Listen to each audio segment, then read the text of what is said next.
Welcome to the Once Upon a Sunday Fantasy Football Podcast with your hosts, Josh Kimmel, Dave Campbell, and Justin Bowerly.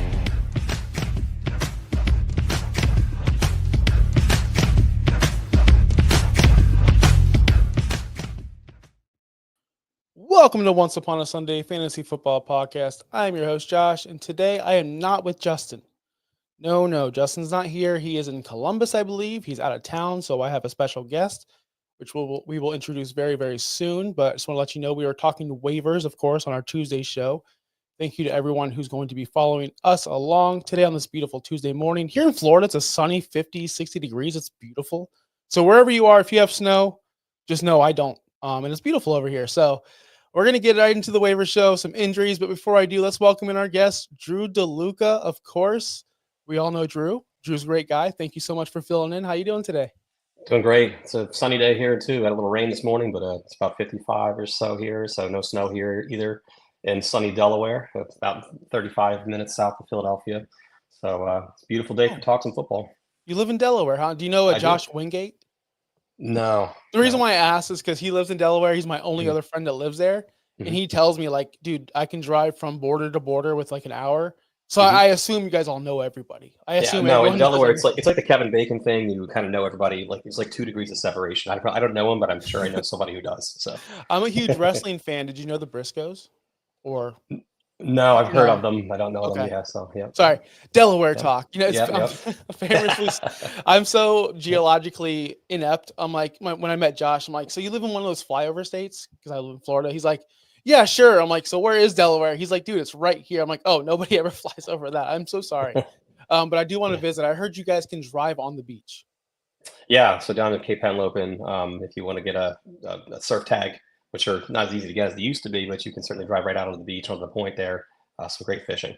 That's awesome. Awesome. All right, let's get into some fantasy news. We have some injuries. Oh, Justin's going to hate me. I didn't do the overlays. Hold on. All right, now let's get into some injury news.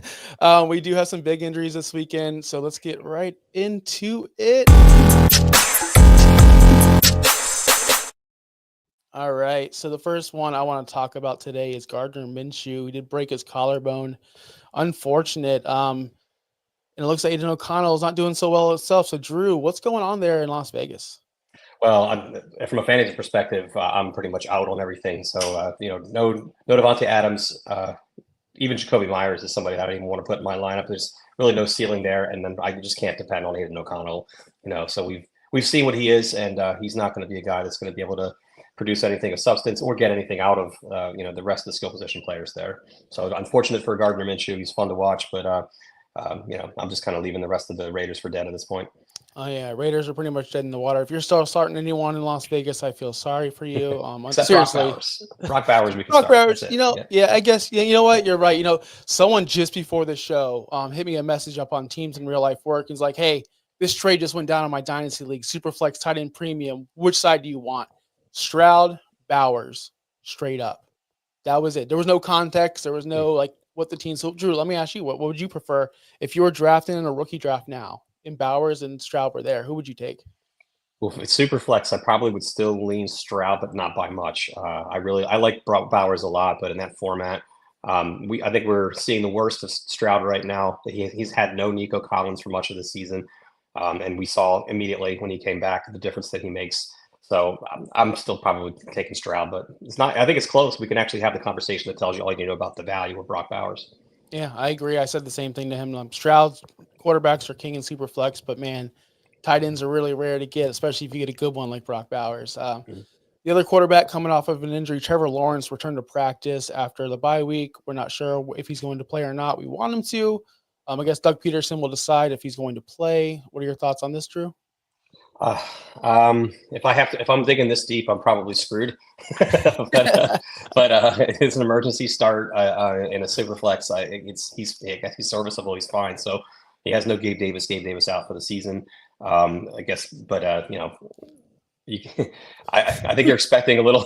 You're expecting more than QB2 out of Trevor Lawrence at this point. Sadly, it's you're cooked. So yeah, I'm looking for more of the team around him. I'm still week 13. I'm still waiting for Evan Ingram to be Evan Ingram.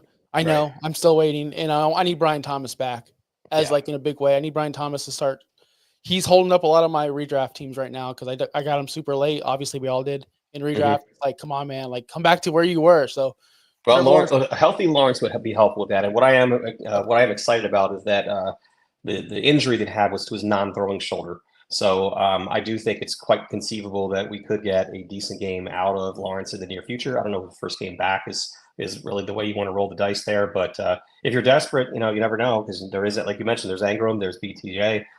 There's at least hope there, which is more than I can say about some quarterback positions like the Raiders we just talked about. Yes, unfortunate. Another unfortunate injury that happened this weekend. Brian Robinson left early in the Commanders' Week 12 loss. Looks like he had a little ankle injury. Are you concerned about this at all? Yeah, I mean, anytime you have an ankle injury, that's going to be limiting to a running back. So he definitely relies on power versus his ability to cut and make people miss. So I'm a little bit less concerned as I would be, but it makes me a little bit more excited for Jeremy McNichols, who we'll talk about, especially with Austin Eckler, knocked out cold the other day. So I don't know how much of Brian Thomas we're going to see. I have a feeling we'll see a healthy amount of McNichols. But he is a gamer. So if he's able to go, he's probably going to get volume, probably at least, I would say 60% of what he would normally take. Yeah, and I agree with you on the Eckler information. The concussion over there and got knocked out. So McNichols, we will talk about him very soon when we get to the waiver additions. Another injury, Josh Downs, injured shoulder, avoided serious injury, but it looks like the number one receiver on the Indianapolis Colts has that big shoulder injury. Are we worried at all about Josh Downs?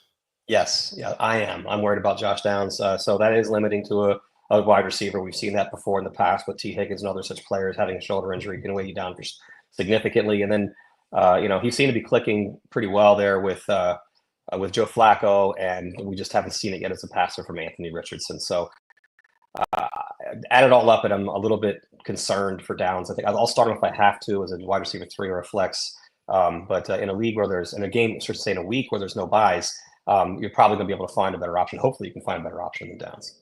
Yeah, hopefully. I forgot this running back, which I don't know why I forgot this running back. He's been holding up my guillotine league every single week. David Montgomery, shoulder injury. This one's huge for me, at least. He's been a top freaking 12 guy every single week, it seems like. David Montgomery shoulder.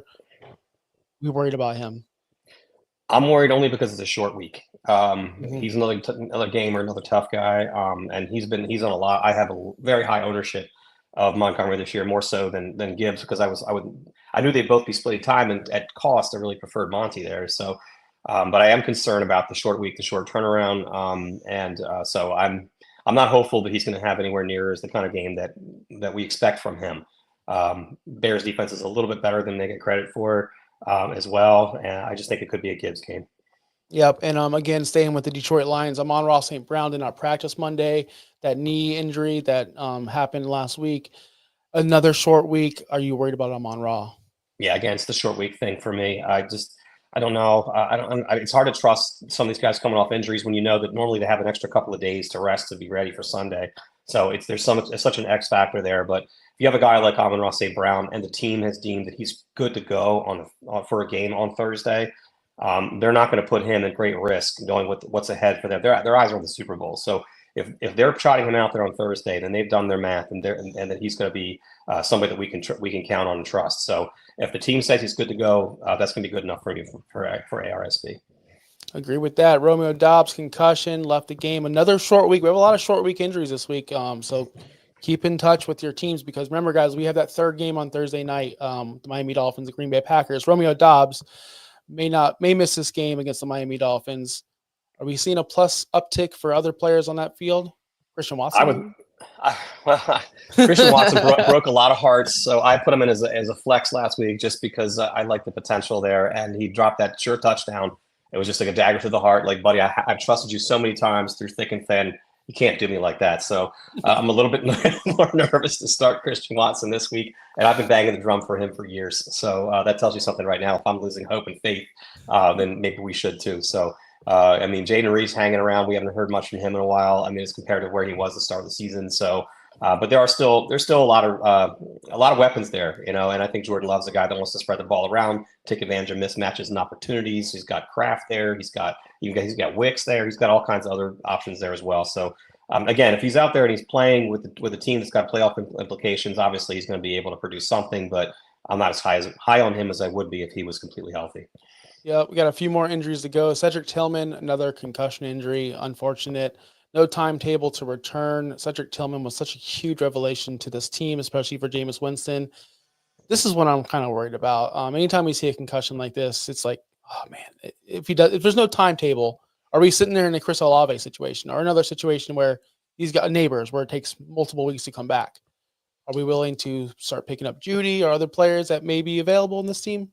Yeah, I think Judy is the guy that I'm interested in. I'm all in on Judy with no Tillman right now. He's already shown some explosiveness in that offense with Winston. So get well, Tillman. I mean, we love what we saw from you, and I think there'll be a role for him when he comes back. In the meantime, I think it's time for Jerry Jeudy and David Njoku to eat. Yes, and two more to go. Fortunately, another concussion. Jake Ferguson for the Dallas Cowboys. We all like Luke Schumacher. I can't pronounce it. I'm terrible at names, by the way. But man, it seems like nothing can go right in Dallas this year. Nothing. Yeah, I mean, I'm wearing this Eagles emblem on my chest, so I'm kind of shedding a tear for them, kind of with a smirk on the face, trying not to be too much. I have a lot of friends as Cowboys fans, and so I do feel for them because we've all been there before when our teams go off the rails, and I remember the lean years for the Eagles too, and it wasn't fun. So, but yeah, that team is a mess right now. It feels like they're just kind of lost at sea. But he did play well. Big Luke did when given the opportunity. He had a ton of targets. He had over 10 targets, I believe, in that game, and he produced. So I'm kind of plugging him in my rankings, right? We're pretty much where I had Ferguson. He's a component of that passing game, and they've shown no reluctancy to go to him. So I don't see why we should stop now. Yeah, got it. And the last one, Jatavian Sanders. People were all over Jatavian Sanders, as they should have been, but was carted off the field Sunday. Apparent neck injury, avoided serious injury, we hope. This is kind of a roadblock because people were jumping on Sanders, and I was one of them. I'm sure you were one of them as well. How do you feel about this one? Well, I'm really sad about the injury. I was banging the drum for him hard on Blue Sky about a couple days before the game. When he was taken out of that game, he was leading the team in receptions and yards. So he's really low ownership. He's like 5%, I think, on Yahoo. I think 10% on Sleeper last I saw, going into last week anyway. And it would look like a smash spot. And then this week would be too. If he's able to suit up, he's able to give it a go. And you're hurting a tight end, he's worth a flyer, especially in a deeper league. No, definitely understand that. All right. That's gonna wrap it up with the you know what? We had J.K. Dobbins last night. That's a late addition. Late addition to the notes. J.K. Dobbins' knee. I'll be completely transparent. Did not see this. Did not watch the whole entire game last night. I'm an old man. I'm tired. How bad was it, Drew? How bad was I didn't see it either, actually, because I have 4 kids, and I nodded off for a very short period of the game, and that was one of the things that I missed. So I woke up and right as Justice Hill was scoring that touchdown, not long after that, and I don't remember seeing. I remember hearing about Dobbins injury. I didn't remember seeing it. The fact that we haven't seen any news breaks yet saying that he's out for the season, which we often do in these situations if it's really gruesome, is probably a good thing. But yeah, it's worthwhile monitoring. Cue up Gus Edwards. As ugly as it looked, he'll fall in the end zone for a touchdown here and there. That's just kind of what the Gus bus does. But yeah, hope Dobbins is able to get healthy and return to form. That guy's been through a lot. Yeah. So quick story time. I'm in a guillotine league where there's 6 people now. I'm one of them. And I had Lamar last night, and one of my the opponent. It was between 2 guys. Are you familiar with guillotine leagues? Oh yeah. Okay. Yeah. So he had Zay Flowers. I had Lamar. I was down by 10.7 points. I needed Lamar just to outscore Zay Flowers by 10.7. It happened, but that's how old I am. I'm back in my 20s. I'd be like, yeah, let's go watch this entire game, live for every yard, right? I doze off during halftime or whenever it was. I woke up like in the 4th quarter going, I'm winning? Let's go. And I stayed up for the entire game. So I witnessed myself advance in the guillotine league. Unfortunately, missed all that action of J.K. Dobbins getting hurt. But guillotine leagues are tough, man. It ages you. Yeah. Well, speaking of aging, I also, that's part of the reason why we missed the Dobbins injury. But I will say this: when it was the snow game on Thursday night, Browns versus Steelers, I was awake for the whole thing. I was glued to the TV. I'm like, this is awesome. This is so cool. Football in the snow. I missed it. I missed this so much. And then I'm like, I was so jacked up I couldn't even sleep. I'm like, I want to watch the post-game interview with Jameis Winston. I want to hear what he has to say. So it's funny how that works. Here we are with a marquee game of Ravens versus Chargers, two red-hot teams. Justin Herbert versus Lamar Jackson. You got Derek Henry in there.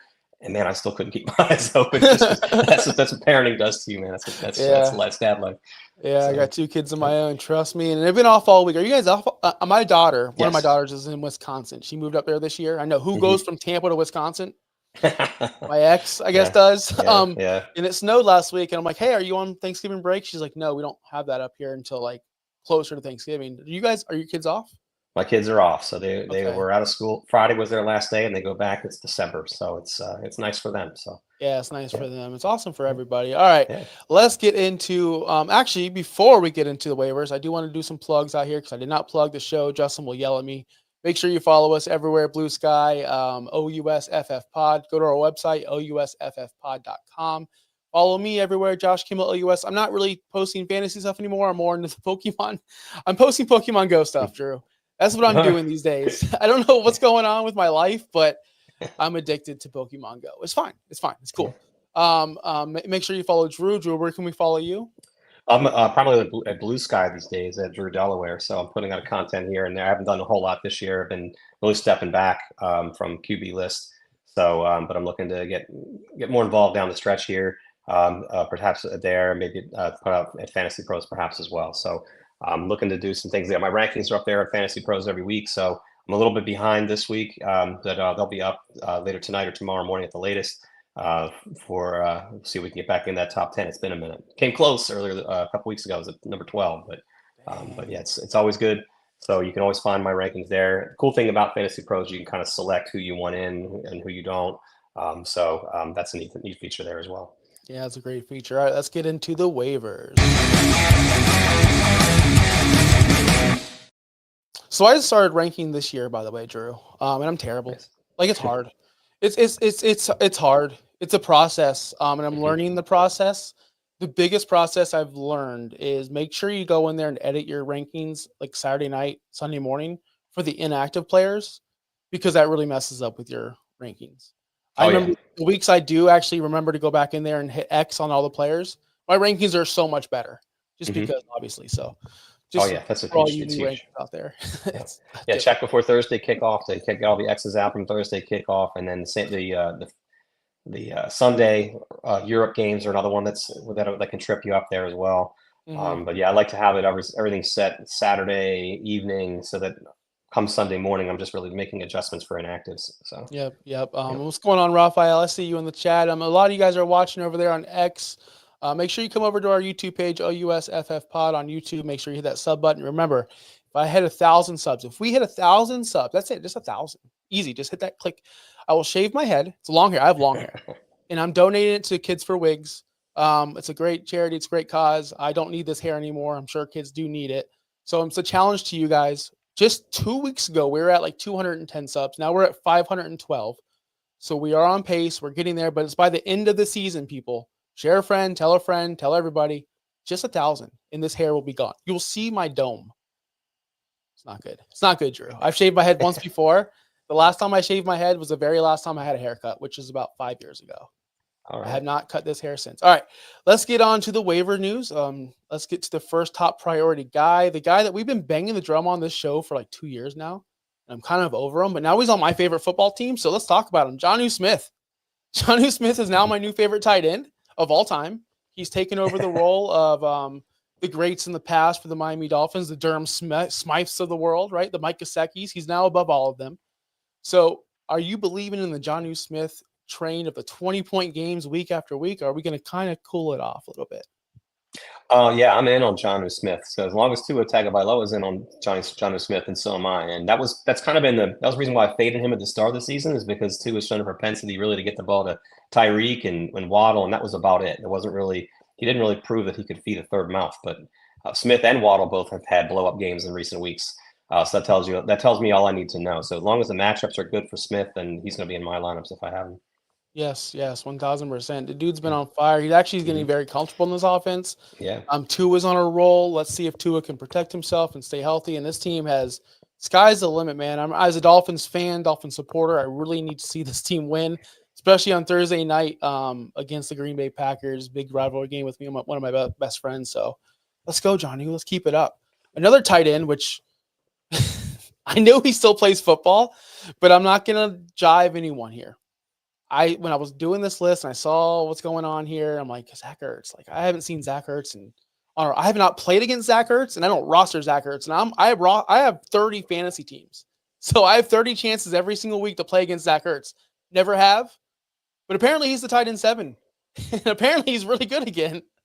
Yeah, well, he was a veteran when my youngest son, who's now 6, was born. And he was 6 days old, I believe, when Zach Ertz caught that touchdown in the Super Bowl. And he has a Zach Ertz jersey, and he was wearing it the other day. So and here he is still producing. I thought he was done, but you know what they say about old tight ends, they never die. They just keep catching touchdown passes from guys they could have babysat when they were younger, right? That's what we have with Zach Ertz here. So just when we're ready to write him off, he keeps showing up and catching touchdowns. Yeah, for sure. This is a guy you definitely want to add if you're lacking at the tight end position. Maybe you lost one of these tight ends. Maybe you're rolling out Kraft, and Kraft is kind of slowing down a little bit. Jonnu Smith and Zach Ertz are both available in Jonnu's available in almost 60% of leagues, and I think Zach Ertz half the league. So go ahead and check your waiver wires for that tonight. I do want to pivot over to the quarterback position real quick. Bryce Young is a hot topic right now because who he's playing. The team he is playing this week is, of course, the Tampa Bay Buccaneers, who just give it up to everybody lately. They made Ricky Pearsall a star. Mm-hmm. They made him the #1 waiver wire ad. He hasn't done anything since. They made Kyle Pitts look like a Hall of Famer. They make everyone look great. So is Bryce Young going to look great against Tampa Bay? Yeah, I mean, he's not a guy that we normally would consider, but he looked functional last week, and he's got, like you said, a great matchup this week. So Adam Thielen will be another week removed from that injury. So he's back. Xavier Legette's got potential there as well. If Sanders is a go, that makes me even more happy for Young. So if you're in a deeper league, sure. I have no problem with Bryce Young coming out there. And Dave Canales is undefeated. So look what he's done with the quarterbacks that everyone else left for dead, with Baker Mayfield, Geno Smith, and now Bryce Young. He left him for dead, and now all of a sudden he's showing signs of life. So yeah. I don't hate that Bryce Young call at all. Yeah, the Buccaneers have given up the 8th most passing yards in the last 3 weeks. Again, they are Swiss cheese on that defense. I like to see him I live in Tampa, by the way, so I live in it, and I do want to see them do well because I do like watching them. I love Baker Mayfield. And I love this team. So hopefully they can get back on track and beat them. But I wouldn't be surprised if Bryce goes nuts. The next quarterback on our list is Russell Wilson. Justin hates him because he loves himself some Justin Fields. I'm going to ask you, Drew, before this season, which side were you on? Were you on Team Justin or Team Russell Wilson? I was Team Fields also. I was all about Fields. I wanted him to get another shot, another opportunity. I think he really got a raw deal in Chicago when you're saying that it was his issue, and you're giving him Equanimeous St. Brown and Dante Pettis, I think, were his 2 leading receivers for as much of the second to last year. And then I think Darnell Mooney was miscast as a wide receiver 1. That was the best he had until DJ Moore came into town. But even then, he's kind of been hamstrung. Luke Getzey was there, and he's since lost another job, I think, and in such a short period of time. So he's 25 years old, so he's less than a year older than Bo Nix. So that's just something to keep in mind. We've seen some redemption arcs that were a lot more improbable than his. So I'm not ready to write him off just yet. But I mean, for now, it's Russell Wilson's team. It's a good matchup. Cincinnati has not exactly been stalwarts against the pass, and he's been reasonably productive outside of that snow game of late. Yeah, the Bengals give up 21.3 points to the quarterback position, 3rd most in the NFL. Russell Wilson's been pretty good. He was good since last year. It's just last year, it was cool to hate Russ. I think he had a great touchdown and interception ratio. He was a great I wouldn't say great. He was a very above average quarterback last year for the Broncos. And I wanted to see his redemption story coming over to Pittsburgh because I knew he would succeed with these receivers. I was Team Russ all day. So when he did get the start, I was super excited about it. I was really upset, Russ, last week week 11 against Baltimore. Like, that was the biggest plus matchup you could possibly have had. And you laid an egg. So I'm kind of worried Cincinnati can give up the booty to the passing game, but I'd be wary on Russell Wilson. But for sure, if you need a spot start, I'd pick him over some of these guys. Is there any other quarterback that you want to talk about before we do move on to another position? Sure. Well, I'll give you two. Caleb Williams is one. So he's had 2 straight games with 230 or more passing yards. And that's a total he previously hadn't hit since week 5. And yeah, it was overtime, but he still threw for 340 yards and 2 touchdowns. And that was against the Vikings defense that has been a problem really for a lot of quarterbacks and offenses this year. I think he's going to have to pass a ton in this game against the Lions. That'll result in higher volume than usual, probably potential garbage touchdown bonanza there as well. So he's only 54% owned on Yahoo, which means he's available in about half a league. So it's a good chance he's there for you if you need one. Will Levis is another guy who's been written off in deeper leagues, 12% owned.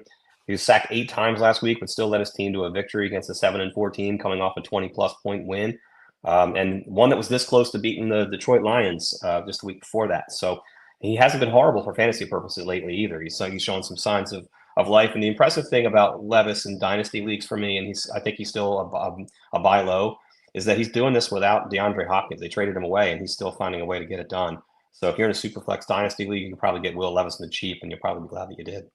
Yep. All right. Raphael, I see your questions. We'll get to those pretty soon when we get to the wide receiver waiver wire ads, because I know all your questions are waiver wires are for wide receivers. So we'll get there in a second. Let's go to the running back position. Anyone I left out on this list? Drew, you could take it away. Is there any running back that you're keying number 1 on your list?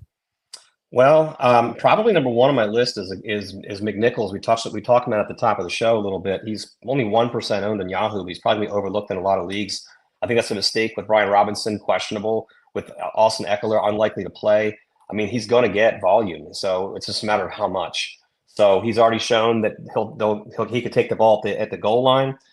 We know Jaden Daniels is probably still not all the way back from his ribs, so it wouldn't make sense to throw him in there into the mix in the goal line. So I think McNichols playing any amount of shares of snaps, which he's going to do, makes it a likely possibility for him to get a touchdown. If there's no Brian Robinson, I'm all in on him. So I think he's probably the priority ad for me. Gus Edwards is right there with him. He's looked like we talked about that also. He looks sluggish and slow. He did see his first target last week since week 1, so he's got that going for him.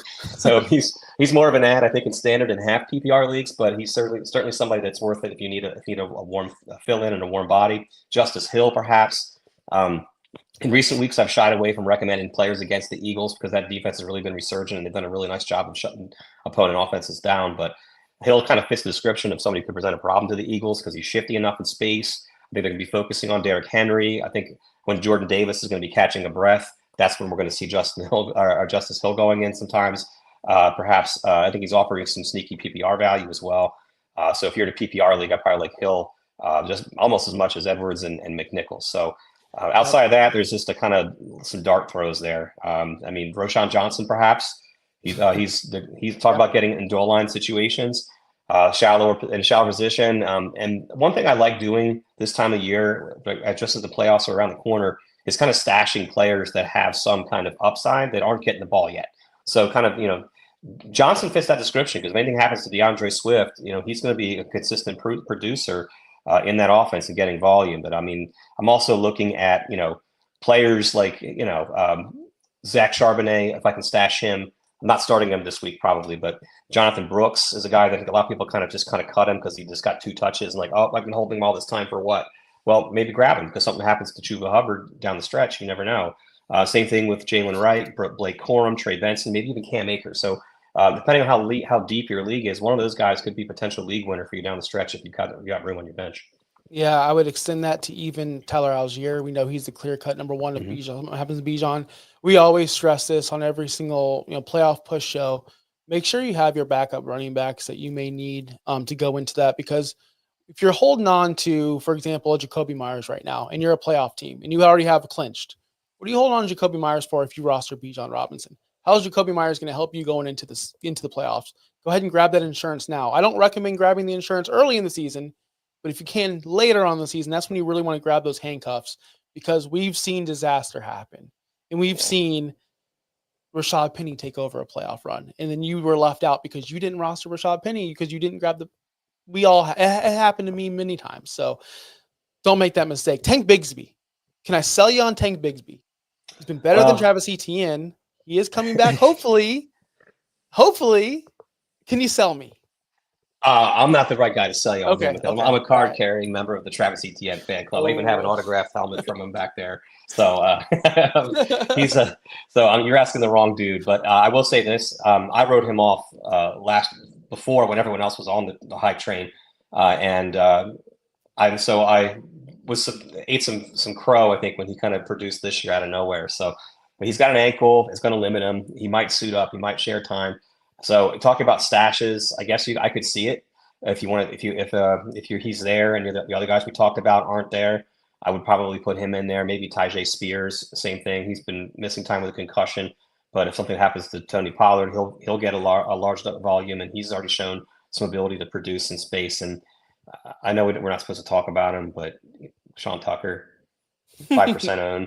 He's scored touchdowns as the third running back already. So if something happened to Rachaad White or Bucky Irving, we're going to see more of Sean Tucker. And he already showed he was the running back one earlier this year. We forget that.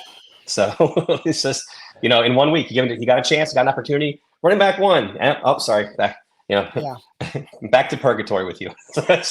We go way back on Sean. We did a show, sleeper edition, right? And we all drafted sleepers. I think Topher was on that show, one of our guest hosts, and we draft sleepers. So we don't go, hey, I'm Josh Kimmel. My sleeper of the NFC South is no. All the sleepers on board, and you got to take them. I took Sean Tucker over Bucky Irvin because I thought he was a better running back, which I don't know if he is, but at the time I did because I was sold on him. He finally got to play, and I'm like, Justin, I told you, Sean Tucker's the GOAT, and Bowles is over here. Yeah, we're going to get them all involved. Hot hand, blah, blah, hot hand, hot. I guess he never got hot again because he didn't get opportunities. But Sean Tucker, grab him if you can, especially everywhere. I love all the hands were hot last week. So, of course they were. I mean, the Giants. That's what's going to happen if you play the New York Giants, I guess. Yeah. Let's go over to the wide receiver position. But first, Raphael, I know you've been waiting for this question to be answered. So let me pop it up here right now. Adam Thielen or MVS for a flex? Oof. Or Ray McLeod. He added that in afterwards. Yeah. This is a classic floor versus ceiling situation here. So with Olave out, MVS has made the opportunities, and he used to be a walking punchline. So along with Nick Westbrook and Keenan, they were both like hyphenated punchlines, and now they're both fantasy relevant. Here we are having questions about sit starts with them. So I can see MVS there, especially if you feel like you need a little ceiling. You think you're looking at maybe not being the favorite this week. I think MVS is probably the smart dice roll there. But if you look like you're going to win and just kind of looking to kind of maintain the status quo, I think Thielen offers a higher floor. Yep, I agree with that. Plus, they're playing a lesser defense. So let's get into the wide receiver position. I have a guy that I'm going to ask you a question on because this is the guy who I rostered last year when he was in Houston. I've picked him up multiple times this year in Washington. Noah Brown, I'm talking about right now. He's the guy. Like, I don't know if you had this in your life, where every week you pick up a player. Noah Brown's my guy, and then after Sunday you drop him. You pick him back up on the waiver run for like $0, and then Sunday happens, and then you drop him. Noah Brown's my guy. Who's your guy, by the way? Sean Tucker. I love it. Yeah. So Noah that's Brown, my guy. Can you sell me on this guy at all? Is he going to save? Should I not cut him? As long as he's getting, he's going out there, and I think we have to. I think people are cooling off a little bit on Jaden Daniels, but as long as he's playing snaps, he's played 73% of them last week. I think his high was 89% back in week 9, but he's still playing 3/4 of the snaps. So McLaurin's at 81%, and Brown's right there, right behind him at 73. So I believe in him a lot more than I believe in Olamide Zaccheaus or De'Ami Brown or Luke McCaffrey, sadly, because he was one of my preseason beloveds and he's done nothing. But beyond that, Ben Simmons hasn't done anything at the tight end position, so we're looking at old man Zach Ertz as the number 2 option behind McLaurin. But Brown has been making the most of his opportunities. So as long as the team believes in him, then there's no reason why we shouldn't. Yeah, and if they might be down Eckler and Brian Robinson, they need to feed someone the ball. So I think Noah Brown's going to save a spot this week on good old Josh Kimmel's team. Let's go over to Corey Corey Coleman. He wishes he was Corey Coleman. Keon Coleman. Corey Coleman. 52.4% roster. Corey. I keep on doing it. Corey Coleman is stuck in my head. He's haunting me. But Keon Coleman for the Buffalo Bills has not played since week 9 with that wrist injury. He looked really, really phenomenal week 7 through 8. Looked really good. 17.5 points per game in that time frame.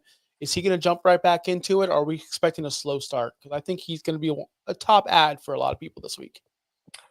Even if he is a slow start, I'm holding on to him and stashing him if I can, just because he did show the ability to kind of produce, and he did show the ability to have Josh Allen's trust. That's the key for me for rookie wide receivers. Does the quarterback trust you?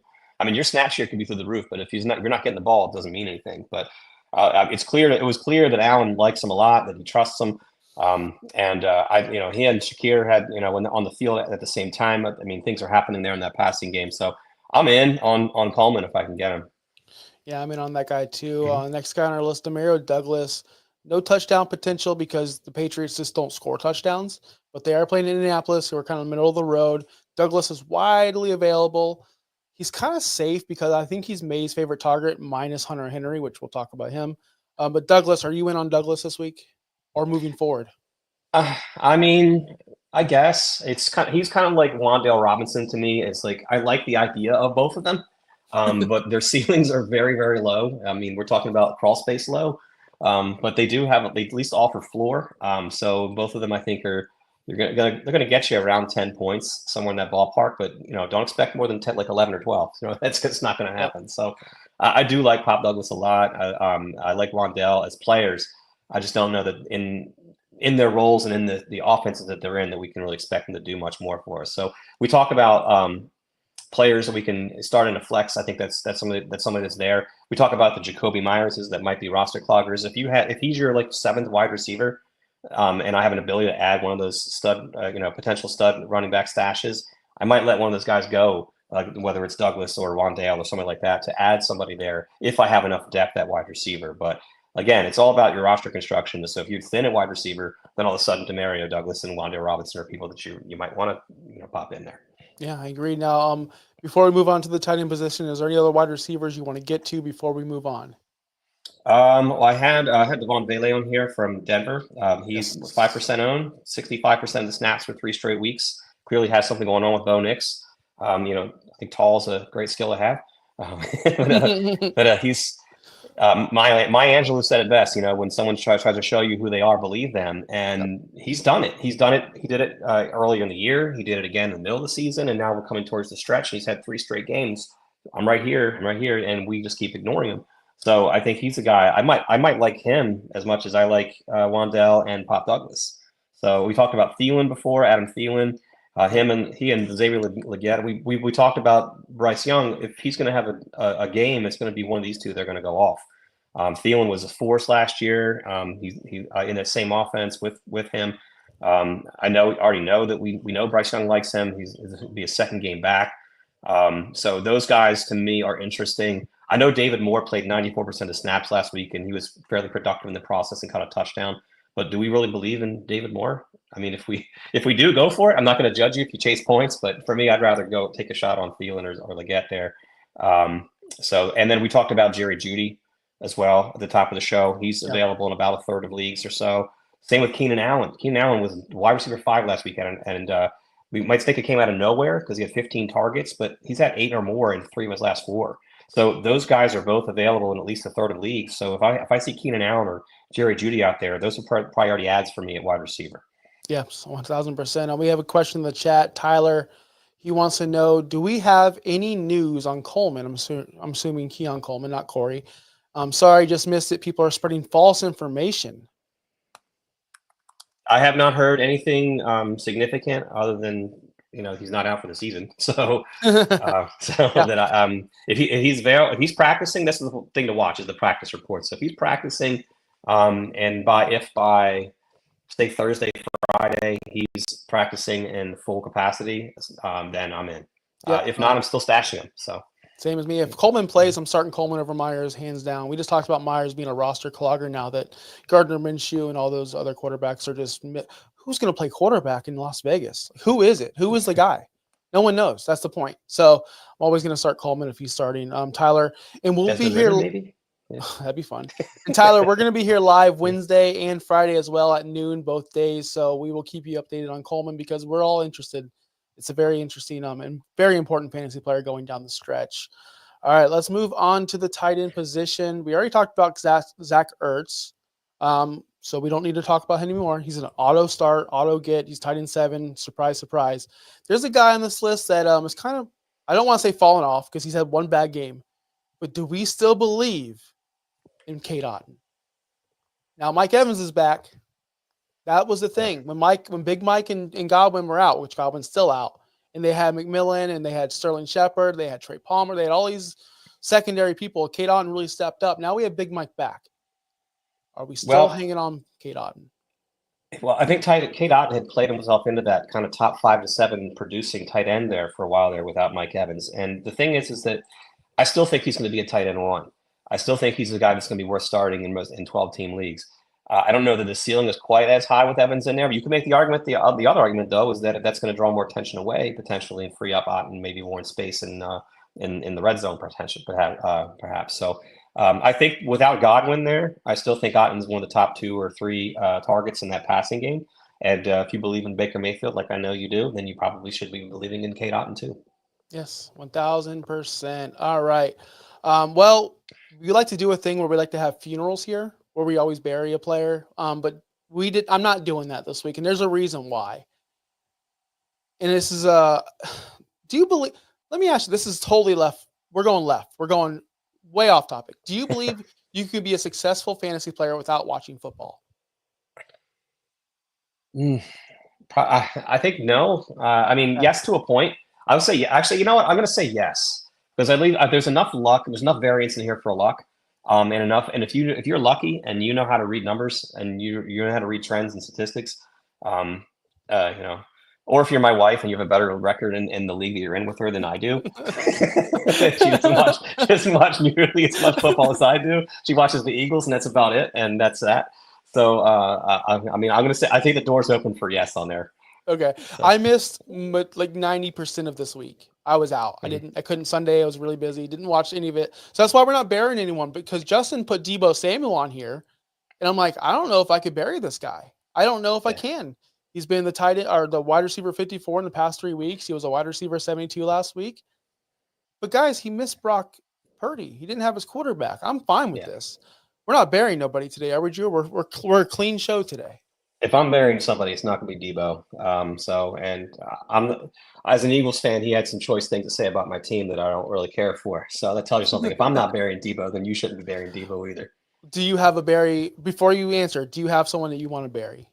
Before you answer, just like because I have a clip. We always play a clip first.